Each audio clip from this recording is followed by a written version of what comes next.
Welcome everybody to Algebra 2, Section 3.3, vertex form of an absolute value function. So we talked before about absolute value functions in Section 1, and in Section 2 we talked about transformations. So what's a parent function of the absolute value function family? Well, the parent function is f of x equals the absolute value of x. That is the most basic form of the absolute value function, where there's nothing else going on. There's no addition or multiplication or subtraction or anything of that variety there. Now, we also went over last time in 3.2 the transformations, like I mentioned. And so here for a through f on the warm-up 2, we're describing how those functions compare to the parent function. So this first one here, it's subtracting. Remember, when it's addition or subtraction, it's a translation, slide, or shift. That's where it's moving either left, right, up, or down. And when it's inside the absolute value bars, that's moving. It means it's moving left and right, versus outside the absolute values means it's going up and down. And so this is going to be a shift, translation, or slide, whichever word you want to use. I like using the word shift. 5. Okay, but now which way are we going 5? Well, even though we're going left and right and we see a minus, we think left. Remember, this one you do the opposite, and so we actually move right 5. I like to say that this one's a liar. Now on 2b, since it's outside the absolute value, it means we're going up and down. And it's positive does mean up. This one's not a liar. This one's very normal, straightforward. So we shift up 9. Now on letter C there, when we have the negative being applied, that negative tells us it's reflecting, okay? So it's going to reflect, and we're only doing reflecting across the x-axis, or a vertical reflection. So just like before, when it's outside the absolute value, like it was for here on letter B, and it was vertical up and down, it's outside the absolute value, so it's vertical up and down reflection, which is across the x-axis. Letter D here, this 3 that's multiplying does one thing, and the minus 2 that's out there does another. Well, we already talked about what the addition and subtraction does outside. That moves it up and down, a shift or a translation or a slide. So that's one thing it's doing. And this 3 out here, a multiplication of 3, it's a vertical stretch. Now, it's a stretch, not a compression, because the number 3 is greater than 1. The absolute value of 3 is greater than 1. So a vertical stretch is what the first part does. 3, multiplication of 3, it's a vertical stretch by 3, whereas that minus 2 there at the end is a shift, translation, or slide down 2. Both are outside the absolute value bars, so both deal with the vertical aspect of the graph. Letter E, that 1/4 outside the absolute value, tells us that it's a vertical compression because the absolute value of 1/4 is less than 1. So it makes it smaller, or vertical compression, not a vertical stretch. So it's vertically compressed by 1/4. And then this +6, since it's inside the absolute value, tells us it's horizontal change, and so it's moving it left, right. In this case, it's a -6, so it's the opposite of that. So it's going to go a shift left 6. And then last but not least, letter F here. We see this negative out in front. That negative tells us it reflects across the x-axis, or it's a vertical reflection.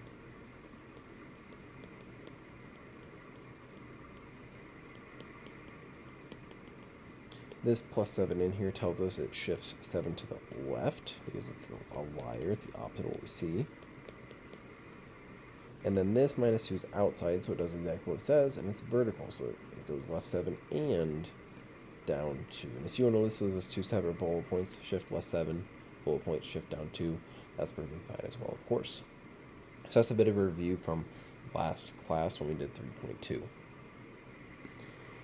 Now let's talk about the vertex form of an absolute value function. So the vertex form incorporates these horizontal vertical shifts, as well as the stretch, compression, and the reflection.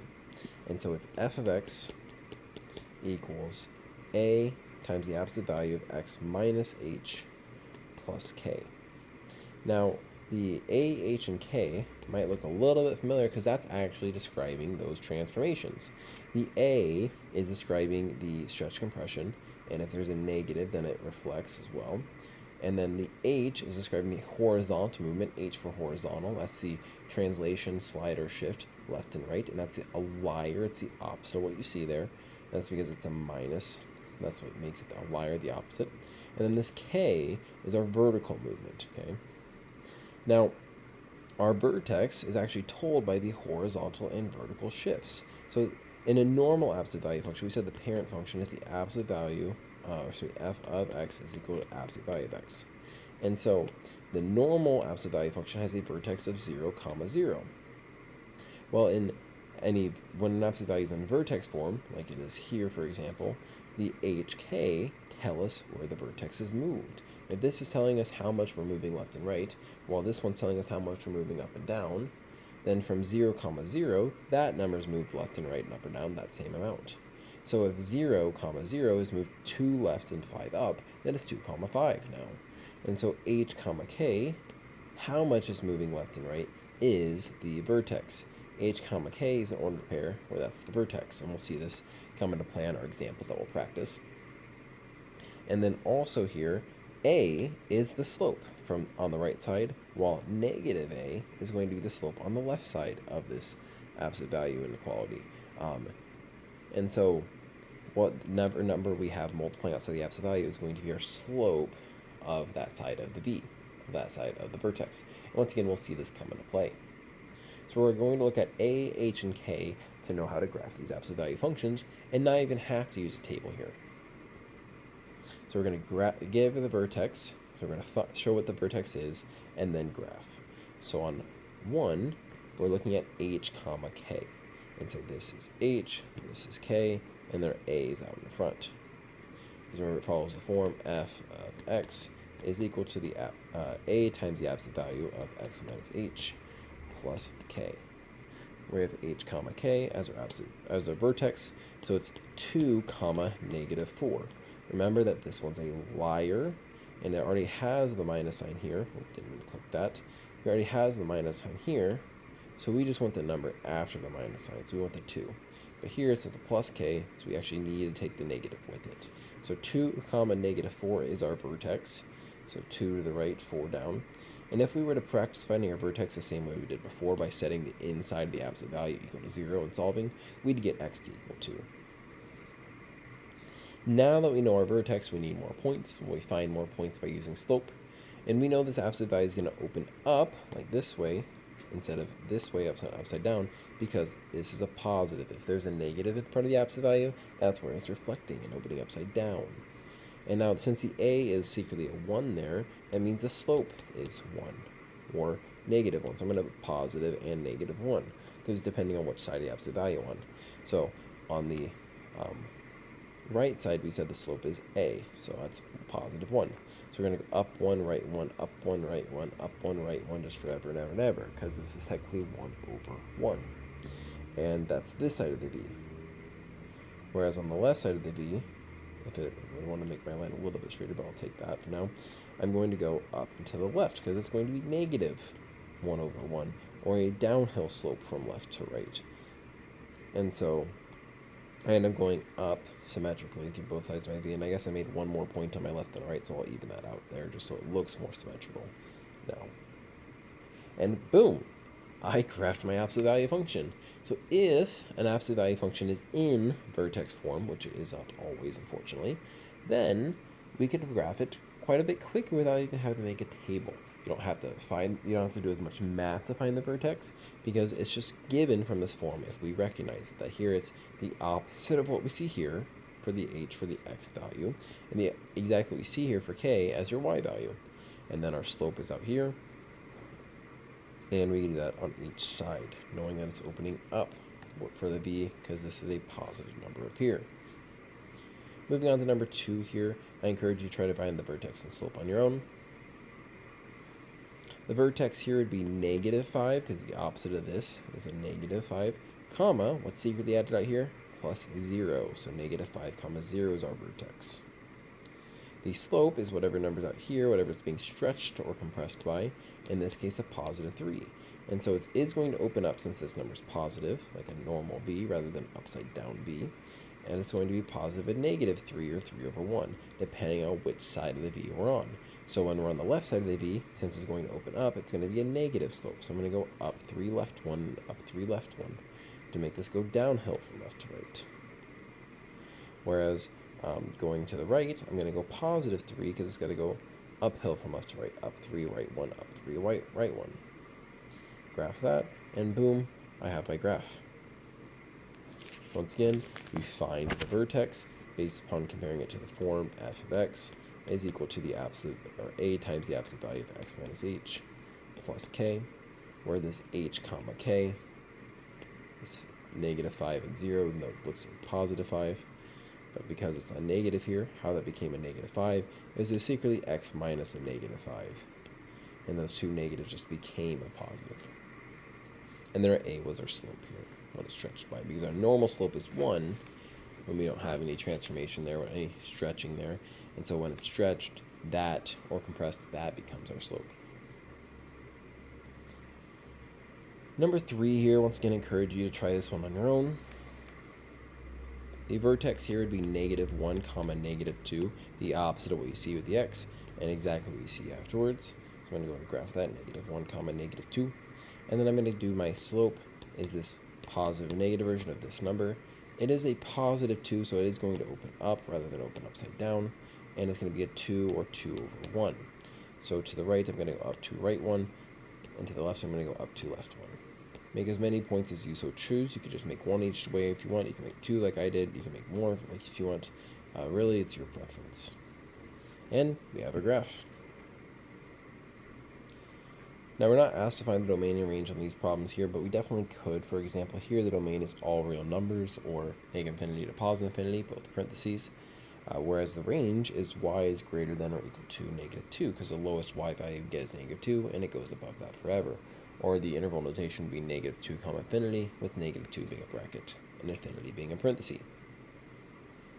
On the number 4 here, we see negative absolute value of x minus 6. So the vertex here would be 6 comma 0, because it's technically up plus 0. It would be the opposite for the x value.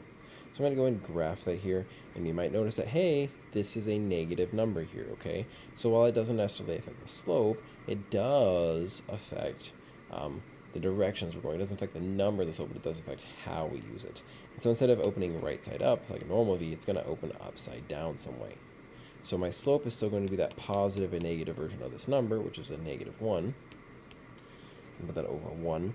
And so instead of going up and left, to go downhill from left to right on the left side of the v, I'm going to go down and left, because this is an upside down v. Or down and right, because once again it's an upside down v. So the left side here has a positive slope, and the right side here has a negative slope. And just like before, it mentioned that positive a is the slope on the right side, and negative a is the slope on the left side. Well, that still bears true, because a is negative 1, and positive of that negative 1 on the right side is negative 1. Whereas negative a, or negative of negative 1, is positive 1, and that's on the left side.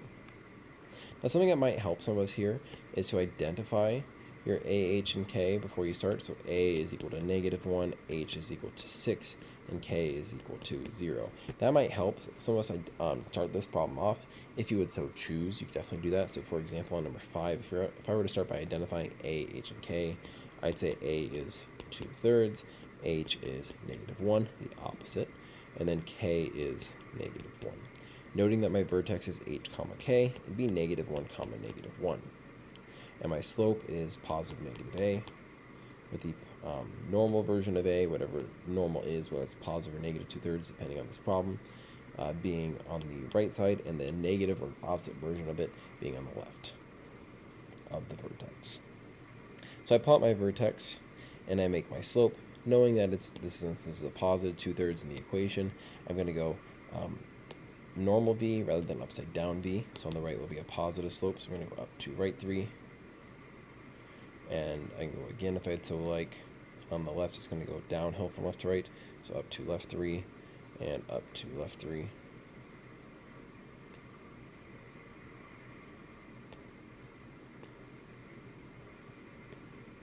And boom, I have my graph. Last normal one before we go to piecewise functions and then some inequalities. Number 6 here, f of x equals negative 3/4 absolute value of x plus 7. So my vertex here It's h comma k. So technically minus 0 here, or plus 0 here, you pick, because either way 0 is not positive nor negative, comma negative 7. So I'm going to go ahead and graph that. And my slope here is, I put negative 7, that's positive 7, my apologies, y'all. And so it's going to go up here. And then my this is negative for my 3/4 for my a, so it's going to open upside down rather than right side up. Note that. And my slope is going to be this positive and negative 3/4. Where since now I'm going this way, I have to follow that pattern. So I'm going to go down 3 right 4 or down 3 left 4, depending on the side I'm on. And I'm going to go ahead and graph that in each direction.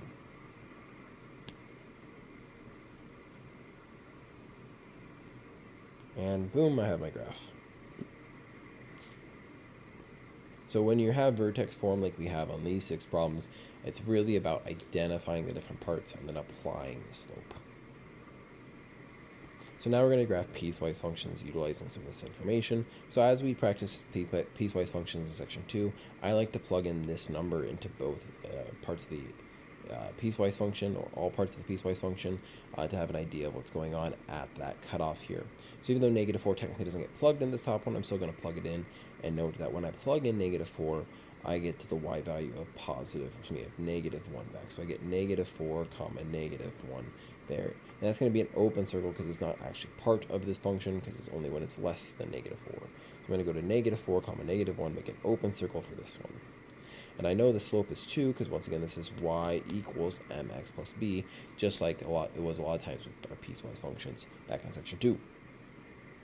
And so now since the slope is 2, positive 2, but I'm only going to go less than negative 4, so I'm only going this direction. I'm going to go down to left 1, because from left to right, this is going uphill. From left to right, it's going uphill. And it just goes like that to eternity down. Now this next part of the piecewise, I'm going to use an orange, just color code that. Here, as I plug in negative 4, I get 2 times the absolute value of negative 4 plus 3. The absolute value of negative 4 plus 3 is 2 times the absolute value of negative 1, which is 2 times 1. Because the negative 1 is 1 away from 0, and that just gives me 2. So I get the ordered pair, negative 4 comma 2. Since negative 4 is part of this one, since it's or equal to, I'm going to do a closed circle at negative 4 comma 2. And then from there, I know that my slope's going to be 2, and then also I want to make sure I know my vertex. So that way I know where the turning point is, whether my turning point's even part of this or not. And by part of this or not, I mean, are we including it in our restriction? Our restriction is that it's greater than or equal to negative 4, so anywhere to the right of this. So our vertex here, we note that it's the opposite of this, plus or minus whatever k we have here. So our vertex here is negative 3 comma 0. And that is part of this because it is greater than or equal to negative 3. We're going to go ahead and graph that as well. And now, since I already went up and to the left here, not doing an arrow though, because it doesn't go on forever that direction, it's only greater than or equal to negative 4. That'd be less than negative 4 over here. And then my slope the rest of the way is 2, or 2 over 1. And while it is positive or negative, we already did the negative on that side. It's going to be positive on this side, forever and ever and ever. I'm going to go up to right 1 and plot this. And now I have my absolute value function, as well as the rest of my piecewise function. And if we were asked to do the domain and range, we certainly could. So once again, just like before with piecewise functions in 3.2, I like to plug in that cutoff number here, where this negative 4, where to end of both, so we can see what's going on at each one. We're noting here it's only an open circle because it doesn't actually belong to that one. It's not part of that restriction. Where here it is part of this restriction, so it does belong to it, so it is a closed circle on this one. And then here I use the slope to make more points on this blue, knowing it was a positive 2, so it went down to left 1 in an uphill manner. So from left to right, it's uphill. And then here, noting the vertex, so I knew where the turning point was, and knew that, hey, in this case it is actually part of my piecewise function, where we'll see on the next one it's not. And then, as well, using our slope to make more points. Number 8 here, we have 3 different parts of this, so I'll do the first one in red perhaps. So I'll do red here for this first one, okay? And I'll do maybe blue for the next one, and then maybe I'll do green for the last one, okay? So I'll do red for the first one here. So if x is less than or equal to -4, well, like I mentioned before, I like to plug in this number into it first to see what's going on there. So if I plug in -4 here, I get negative absolute value of -4 plus 1 plus 5. And that ends up being negative absolute value of -3 plus 5. And the negative absolute value of -3, well, the absolute value of -3 is +3, but then we have another negative right there again, which makes it -3. If I add 5 to that, I get 2.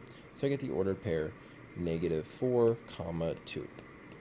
This is part of it, so I am going to make a closed circle at -4, 2. I know my slope is +1 or -1, either one depending on the direction we're going, or the left or right side we're going, I should say. But it is opening upside down, so an upside down V. And I also know my vertex here is -1, +5.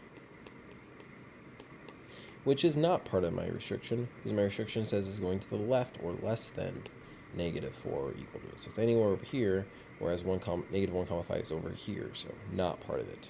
So I know I'm only on this side of the vertex already, and so since it's going to be opening upside down, -1, 5 would have been up here, but it's not part of the graph, so it's going this way.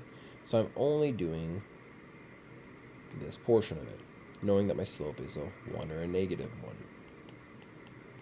So I'm going to go, and this point wasn't there for the vertex, down 1, it didn't want to erase, down 1, left 1. Oopsie, I don't erase there instead of pen. And that's my absolute value function. Even though we don't actually see it being a v, that's still the absolute value function. Now in the blue, it just says f of x is 3 or y equals 3, anywhere between -4 and 2. So I'm going to do an open circle at 3, or at -4, 3, and an open circle at 2, 3, and then connect them. And the y value is 3, the whole way from -4 to 2, but both are open circles because neither are actually part of that restriction. And then our last part, I'm going to plug in this 2 because that's the cutoff number, and it will be a closed circle here. And if I plug in 2, I get -2 plus 7, which is 5, so it's 2, 5 for a closed circle. And that's 2, 6. There we go. And then my slope here is just -1, or -1 over 1. So I'm going to go up 1, right 1, up 1, right 1. Even though I said it's negative, I'm going up. That's because it's from left to right. This is, I went the wrong direction. This should be going downhill from left to right, and I was going uphill from left to right. My apologies, y'all. Now that's much better. Going downhill from left to right. Oop, I didn't mean to curve that. There we go. And now I have my absolute value function. Moving on to number 9. Now we're going to do these inequalities by finding the vertex. We learned back in section 1 that when we graph absolute value inequalities, there's only 2 changes compared to absolute value equations. One of the changes is whether or not we do a dashed line or a solid line, and that we do a dashed line when it's not or equal to. So for example, number 10 will have a dashed line, but number 9 will have a solid line. And then the only other thing is whether we shade above or below, and when y is less than, we want the y values that are lower, which means below is getting shaded, and when it's greater than, it means we're going to go above, because we want the y values that are higher, or more than it. And those are really the only 2 changes for absolute value inequalities, graphing them, versus graphing absolute value equations. And so knowing where the vertex is, like we did before, this is a liar, so it's -4 for the x value and -6 for the y value of the vertex. Graphing that, -4, -6. And then noting that my slope is just a 1, and it's positive and negative depending on the side.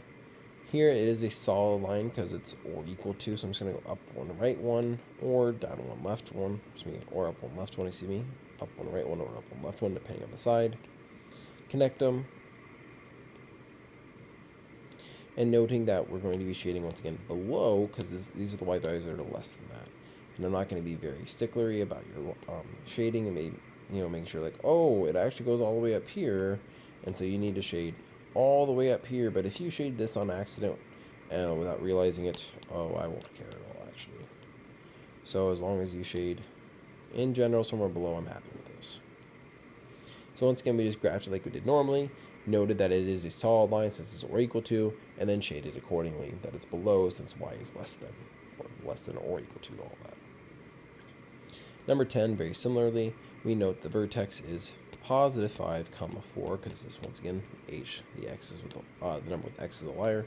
So I'm going to go ahead and find that point, 5, 4, noting that the slope is 2, but since it's upside negative, it's going to be upside down, it's reflected. And so my slope is positive negative 2 or 2 over 1. And I'm going to go down to the right or down to the left rather than up.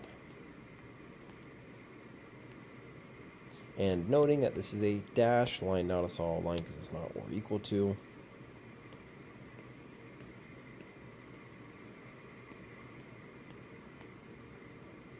And then for my shading, it's y is greater than, so I'm going above.